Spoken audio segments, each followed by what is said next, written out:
ಗುರುಗಳು ನಮ್ಮ ಗುರುಗಳು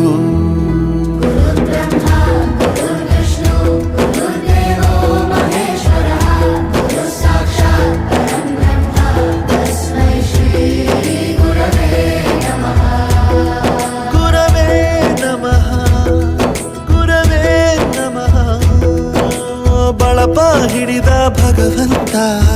ಇರುತ್ತಾನೆ ನಮ ಸುತ್ತ ಅವತಾರ ನಾನಾ ರೂಪವೋ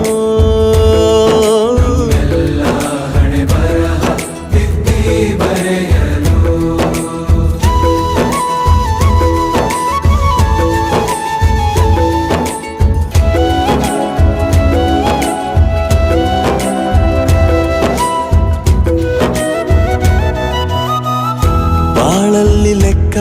ಎಷ್ಟು ಮುಖ್ಯ ಎಂಬುದ